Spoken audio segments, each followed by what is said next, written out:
oposisi adalah elemen vital dalam demokrasi yang sehat. Keberadaan oposisi tidak hanya mengawasi pemerintah, tetapi juga memberikan alternatif kebijakan, menjaga pluralisme, dan mencegah konsentrasi kekuasaan. Demokrasi tanpa oposisi berisiko menjadi otoriter dan kehilangan kepercayaan publik. Ya, partai politik sebagai oposisi memiliki kemampuan untuk melakukan kontrol sosial, tetapi efektivitasnya tergantung pada beberapa faktor.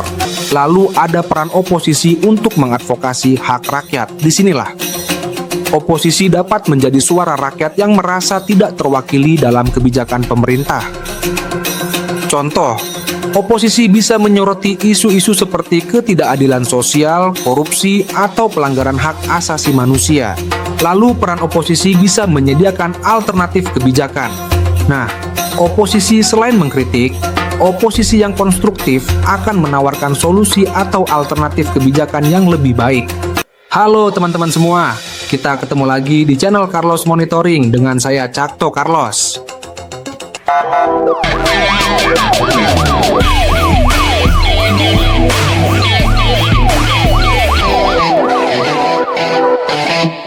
Lalu apa saja sih pentingnya peran oposisi bagi pemerintah dan bagi demokrasi? Oposisi memiliki peran yang sangat penting dalam sistem pemerintahan dan demokrasi. Keberadaan oposisi tidak hanya menjadi penyeimbang kekuasaan, tetapi juga memastikan bahwa prinsip-prinsip demokrasi, akuntabilitas, dan keterwakilan rakyat tetap berjalan dengan baik. Oke, ayo kita bahas tentang sangat pentingnya oposisi ya. Yang pertama, pentingnya oposisi bagi pemerintah adalah adanya oposisi bisa mendorong akuntabilitas. Oposisi berfungsi sebagai pengawas utama pemerintah, memastikan bahwa kebijakan dan tindakan pemerintah berjalan sesuai aturan dan kepentingan publik, sehingga pemerintah lebih berhati-hati dalam membuat keputusan, karena ada pihak yang terus memantau. Oposisi penting untuk bisa memberikan kritik yang konstruktif, karena oposisi bisa menawarkan pandangan alternatif atas kebijakan pemerintah, sehingga kebijakan menjadi lebih matang dan memperhatikan berbagai sudut pandang. Nah, sehingga pemerintah dapat mengidentifikasi kelemahan kebijakan dan memperbaikinya sebelum diimplementasikan. Dengan adanya oposisi juga bisa memperkuat legitimasi pemerintah. Karena dengan adanya oposisi, rakyat dapat melihat bahwa pemerintah bersedia menerima kritik dan masukan, sehingga memperkuat kepercayaan publik. Outputnya adalah stabilitas politik dan sosial meningkat karena rakyat merasa suara mereka terwakili. Yang kedua, pentingnya oposisi bagi demokrasi yaitu bisa menjaga pluralisme politik. Oposisi memastikan adanya keberagaman ide dan pendapat dalam proses pengambilan keputusan politik, sehingga demokrasi menjadi lebih inklusif dan dinamis. Dengan adanya oposisi dapat mencegah kekuatan absolut. Kita tahu kan, saat di era Orde Baru, tanpa oposisi pemerintah berpotensi menjadi otoriter karena tidak ada pihak yang berani menentang atau mengawasi kebijakannya. Sehingga dengan adanya oposisi, demokrasi tetap berjalan sesuai prinsip checks and balances. Lalu adanya oposisi dapat meningkatkan partisipasi publik, karena oposisi sering menjadi saluran aspirasi bagi rakyat yang merasa tidak terwakili oleh pemerintah, sehingga masyarakat akan menjadi lebih aktif terlibat dalam proses politik. Dengan adanya oposisi sudah pasti dapat memberikan alternatif kepemimpinan.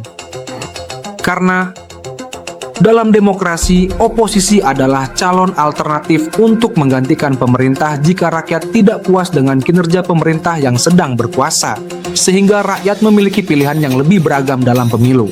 Nah, sampai di sini paham kan pentingnya ada oposisi?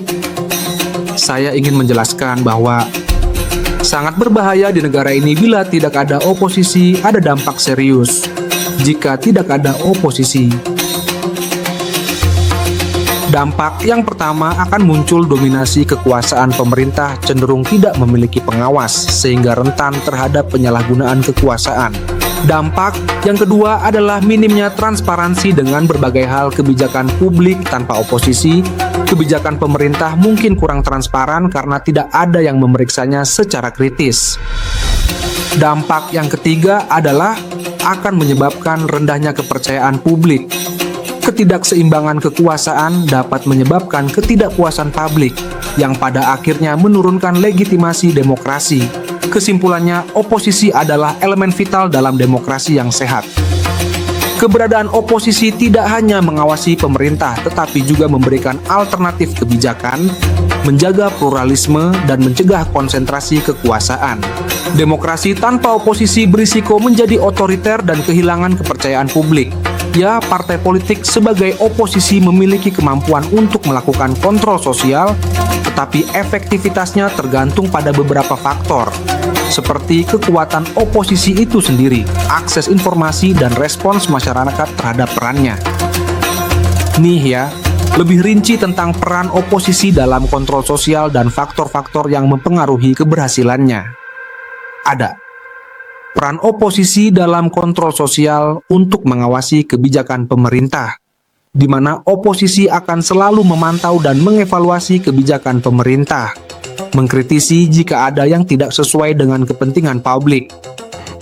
Contoh, oposisi bisa melakukan haknya untuk mengkritisi anggaran negara, kebijakan ekonomi, atau proyek besar yang tidak transparan.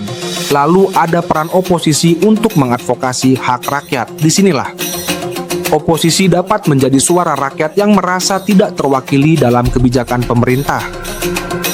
Contoh, oposisi bisa menyoroti isu-isu seperti ketidakadilan sosial, korupsi, atau pelanggaran hak asasi manusia. Lalu peran oposisi bisa menyediakan alternatif kebijakan. Nah, oposisi selain mengkritik, oposisi yang konstruktif akan menawarkan solusi atau alternatif kebijakan yang lebih baik. Contohnya, jika pemerintah menaikkan harga BBM, oposisi bisa mengusulkan kebijakan subsidi yang lebih efektif. Lalu peran oposisi juga mendorong transparansi dan akuntabilitas dengan pengawasan yang ketat dari oposisi. Pemerintah lebih termotivasi untuk bertindak hati-hati, transparan, dan akuntabel. Implementasinya bagaimana? Ya, oposisi dapat meminta laporan keuangan negara diaudit secara terbuka, dan peran oposisi juga menggalang dukungan masyarakat. Disinilah peran oposisi sering menggunakan media dan aksi publik untuk mengedukasi masyarakat tentang isu-isu penting dan membangun tekanan sosial terhadap pemerintah. Sebagai contoh, mengorganisir demonstrasi damai atau kampanye kesadaran publik. Nah, tapi di sisi lain juga ada faktor-faktor yang mempengaruhi efektivitas kontrol sosial yang dilakukan oleh oposisi itu sendiri. Yang pertama, faktor kekuatan dan soliditas oposisi. Oposisi yang terorganisir dengan baik dan memiliki sumber daya cukup akan lebih efektif dalam melakukan kontrol sosial. Yang kedua, faktor akses informasi. Oposisi membutuhkan akses ke data dan informasi pemerintah agar dapat memberikan kritik yang berbasis fakta. Jadi bukan berbasis isu, apalagi sumbernya dari hoaks. Yang ketiga, faktor dukungan dari masyarakat. Nah, disinilah efektivitas oposisi meningkat jika masyarakat mendukung dan terlibat dalam perjuangan mereka. Lalu yang keempat, ada faktor kebebasan pers dan demokrasi.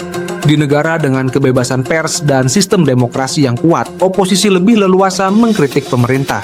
Tapi hati-hati, jangan sampai kebablasan. Punya hak mengkritik lalu cari-cari kesalahan pemerintah terus. Ini yang tidak patut. Yang kelima, ada faktor yang juga penting, yaitu respon pemerintah. Jika pemerintah terbuka terhadap kritik, peran oposisi dalam kontrol sosial akan lebih berdampak positif. Sebaliknya, jika pemerintah menutup diri, maka peran oposisi bisa saja dianggap sebagai ancaman. Yang harus diketahui publik, bahwa menjadi oposisi itu tidak mudah dan pasti akan menghadapi tantangan yang berat. Tantangan yang pasti dihadapi adalah represi oleh pemerintah. Kalau pemerintahnya otoriter, dapat membatasi ruang gerak oposisi dengan menekan kebebasan berbicara atau memanipulasi hukum. Nah, ini nih yang sering terjadi. Oposisi memiliki tantangan klasik, yaitu kurangnya sumber daya. Partai oposisi seringkali memiliki sumber daya finansial dan manusia yang terbatas dibandingkan partai penguasa. Lalu ada juga tantangan stigma dan polarisasi. Di negara yang terpolarisasi, oposisi mungkin dianggap hanya mencari kekuasaan, sehingga kritik mereka tidak didengar oleh sebagian masyarakat. Kesimpulannya adalah partai politik sebagai oposisi bisa melakukan kontrol sosial dengan baik jika memiliki sumber daya, akses informasi, dan dukungan masyarakat yang memadai. Namun, efektivitasnya tergantung pada lingkungan politik dan sejauh mana pemerintah menghormati prinsip demokrasi. Ketika oposisi berfungsi dengan baik, demokrasi menjadi lebih sehat dan kepentingan rakyat lebih terjamin. Demikian bahasan kita kali ini, cukup menarik. Terima kasih sudah melihat sampai selesai video ini. Sampai ketemu lagi di video berikutnya dengan topik yang lebih menarik. Dengan saya Cakto Carlos, tetap di channel Carlos Monitoring.